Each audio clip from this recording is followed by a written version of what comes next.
Hello friends, कैसे हैं आप। आशा करते हैं कि बहुत ही अच्छे होंगे। आज हम पॉलिटिकल साइंस का टेस्ट सीरीज़ जो स्टार्ट किए थे उसका ये पार्ट 2 है, यानी कि दूसरे टेस्ट में आपका स्वागत है।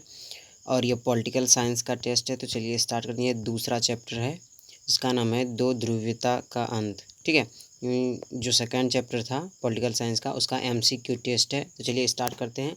और कमेंट में आप हमें बता दीजिएगा कि इस 10 क्वेश्चन में आपके कितने मार्क्स आए, यानी कि 10 बटे में कितना आया, आप कितना जानते थे इसमें, वो हमें कमेंट में आप बता दीजिएगा। चलिए स्टार्ट करते हैं फर्स्ट क्वेश्चन से। तो फर्स्ट क्वेश्चन हमारा ये है कि सोवियत संघ, जिसे हम यूएसएसआर कहते थे, तो सोवियत संघ से सबसे पहले कौन से देश अलग हुए थे। यहाँ पे थोड़ा सा टाइपिंग में गलती हो चुकी है, ठीक है, तो माफ़ कीजिएगा। अलग है, यानी कि सोवियत संघ से सबसे पहले कौन सा देश अलग हुआ था।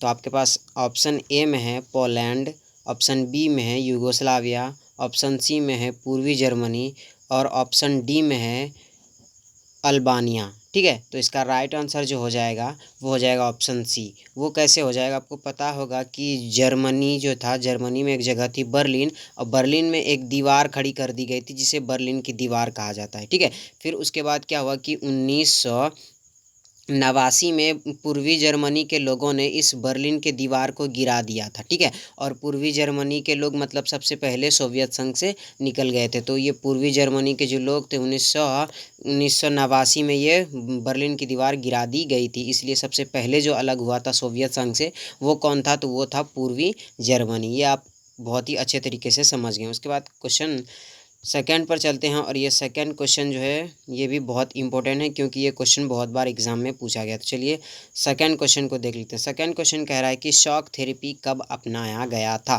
ठीक है, जो शॉक थेरेपी था, शॉक थेरेपी को कब अपनाया गया। आपको पता है कि सोवियत संघ जो था, सोवियत संघ में पहले कौन सी विचारधारा थी, तो सोवियत संघ की जो विचारधारा थी वो थी समाजवादी विचारधारा। ठीक है, तो समाजवादी विचारधारा से पूंजीवादी विचारधारा के तरफ बढ़ने लगे। तो समाजवादी से पूंजीवादी विचारधारा के ओर जब वो बढ़े सोवियत संघ, तो उसी को क्या कहते हैं, शॉक थेरेपी कहा गया था। तो ये कब अपनाया गया था, आपके पास ऑप्शन है 1992, ऑप्शन बी में है 1991, ऑप्शन सी में है 1990, ऑप्शन डी में है 1989। तो इसका राइट आंसर जो हो जाएगा वो हो जाएगा ऑप्शन नंबर सी, यानी कि 1990 में शॉक थेरेपी को अपनाया था। लेकिन ये शॉक थेरेपी को अपनाने के बाद भी मतलब कामयाब नहीं हो पाया। पिछड़ते सोवियत संघ में बदलाव नहीं हुआ, और सोवियत संघ 25 दिसंबर 1991 को क्या हुआ, समाप्त हो, यानी कि इसका विघटन हो गया। ये क्वेश्चन जो था, सेकंड क्वेश्चन जो था, ये बहुत इंपॉर्टेंट था, तो इसे आप याद रखिए। उसके बाद क्वेश्चन थर्ड की ओर बढ़ते हैं। क्वेश्चन थर्ड कह रहा है कि पूर्वी और पश्चिमी जर्मनी जो था, ठीक है, पूर्वी और पश्चिमी जर्मनी को विभाजित करने वाली बर्लिन की दीवार कब गिरा दी गई थी। ठीक है, बर्लिन की दीवार जो आपने पढ़ा था पिछले वीडियो में, वो बर्लिन की दीवार कब गिरा दी गई थी। ठीक है, तो आपके पास ऑप्शन ए में है 1961, ऑप्शन बी में है 1989, ऑप्शन सी में है 1990, ऑप्शन डी में है 1992। ठीक है, तो इसका राइट आंसर जो हो जाएगा वो ऑप्शन बी हो जाएगा राइट, क्योंकि 1961 में इसको खड़ा किया गया था और 1989 में इसे गिरा दिया गया था। ठीक है, पूर्वी जर्मनी के लोगों ने इसे गिरा दिया गया था, और ये फिर क्या हो गया, सबसे पहले पूर्वी जर्मनी के लोग सोवियत संघ से अलग हो गए थे। ठीक है, तो ये ऑप्शन बी जो हो जाएगा 1989, ये बिल्कुल राइट हो जाएगा। उसके बाद क्वेश्चन 4 की ओर बढ़ते हैं। क्वेश्चन 4 कह रहा है कि सोवियत संघ के अंतिम राष्ट्रपति कौन थे। ठीक है, ये आपको बताना है। ये वैसे जो उतना ज़्यादा इम्पोर्टेंट नहीं है, लेकिन कभी कभी एग्जाम में पूछ लिया जाता है, तो इसलिए इस क्वेश्चन को अभी आप बहुत अच्छे तरीके से याद रखिए।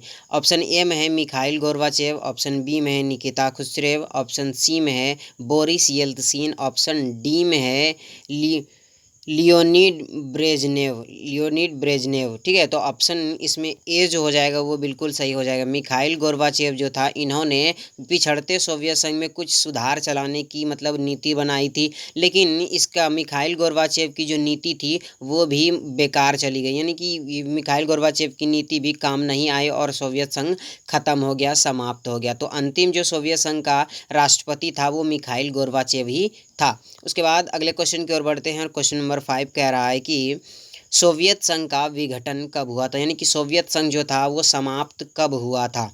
तो ऑप्शन है आपके पास, ऑप्शन ए में है 25 दिसंबर 1990, 25 दिसंबर 1991, ऑप्शन सी है 25 दिसंबर 1992 और ऑप्शन डी है 25 दिसंबर 1993।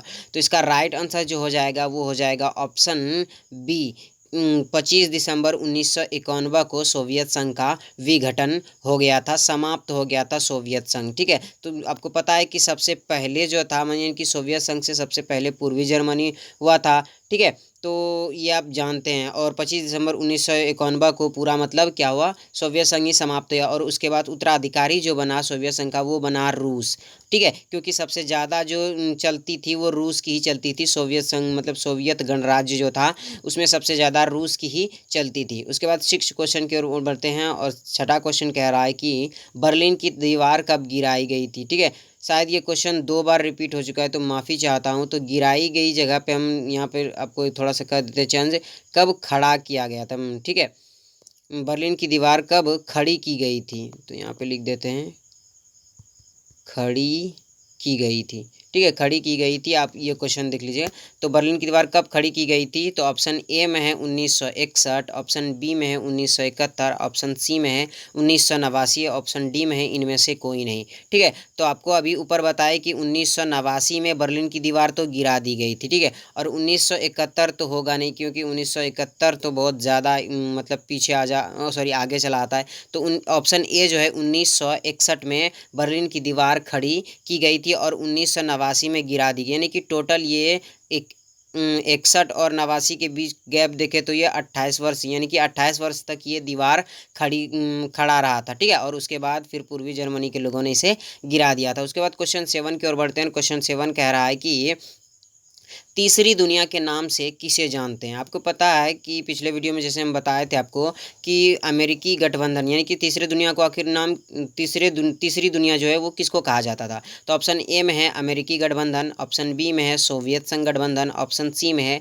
गुटनिरपेक्ष गठबंधन और ऑप्शन डी में है इनमें से कोई नहीं। तो इसका राइट आंसर जो हो जाएगा वो ऑप्शन सी हो जाएगा, गुटनिरपेक्ष आंदोलन। ठीक है, ऑप्शन सी इसलिए हो जाएगा क्योंकि अमेरिकी गठबंधन जो था इसे पहली दुनिया कहा जाता था। ठीक है, इसे पहली दुनिया कहा जाता था और सोवियत संघ जो गठबंधन था इसे दूसरी दुनिया कहा जाता था।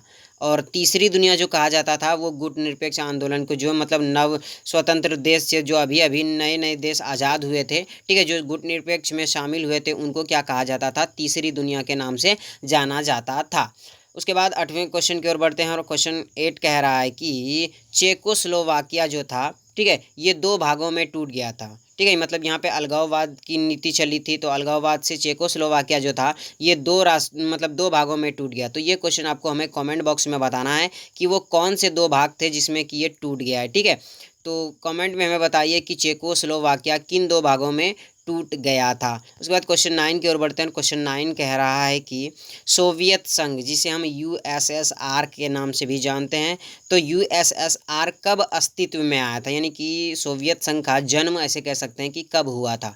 तो ऑप्शन है आपके पास, ऑप्शन ए में है 1991, ऑप्शन बी में है 1917, ऑप्शन सी में है 1990, ऑप्शन डी में है उपर्युक्त सभी। ठीक है, तो इसका ऑप्शन ए देखते हैं। तो ऑप्शन ए में मतलब 25 दिसंबर 1991 में क्या हुआ था, सोवियत संघ का विघटन हुआ था, तो ये गलत हो जाएगा। ऑप्शन बी की ओर बढ़ते हैं। तो ऑप्शन बी जो हो जाएगा, ऑप्शन बी हमारा बिल्कुल राइट हो जाएगा क्योंकि ऑप्शन बी रूस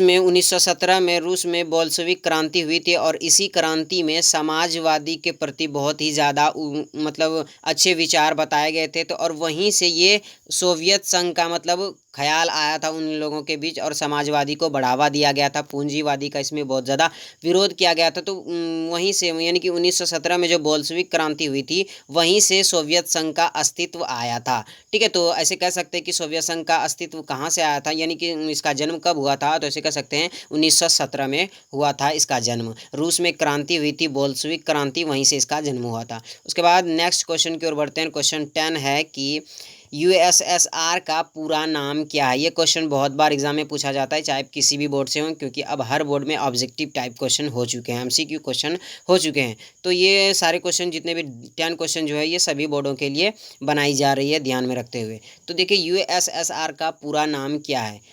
तो यूएसएसआर को इंग्लिश में कहते हैं union of Soviet socialist Republic, ठीक है। इसे इसे हिंदी इंग्लिश में कहते हैं union of Soviet socialist Republic, और हिंदी की बात करें तो इसमें हिंदी में कहते हैं समाजवादी सोवियत गणराज्य। क्या कहते हैं? समाजवादी सोवियत गणराज्य। तो हमें आप कमेंट में बताइए कि ये 10 क्वेश्चन आपको कैसे लगे। अगर अच्छे लगे तो हमें कमेंट में लिख कर बताइए, और आप ये भी बताइए कि आपके इस 10 में से आप कितना जानते थे और कितना आपका सही हुआ है, ठीक है। तो कमेंट में हमें इसका भी आंसर दे दीजिएगा, और जो आप इससे एक क्वेश्चन पूछा गया है उसका भी आंसर दे दीजिए। और ये वीडियो अगर आपको पसंद आए तो प्लीज़ आपसे गुजारिश है कि लाइक कर दीजिए और अपने दोस्तों के साथ इस वीडियो को शेयर कर दीजिए ताकि उसे भी हेल्प मिल सके इस वीडियो के माध्यम से। उसके बाद अगर आपने हमारे चैनल को अभी तक सब्सक्राइब नहीं किया तो आपसे गुजारिश है, निवेदन है, अनुरोध है कि विनती भी है कि आप हमारे चैनल को सब्सक्राइब कर दें ताकि इसी तरह की वीडियो जब भी मैं अपलोड करूं आप सबसे पहले देख सकें और अपने दोस्तों के साथ शेयर भी कर सकें। तो चलते हैं, मिलेंगे एक नई वीडियो के साथ, तब तक के लिए जय हिंद जय भारत।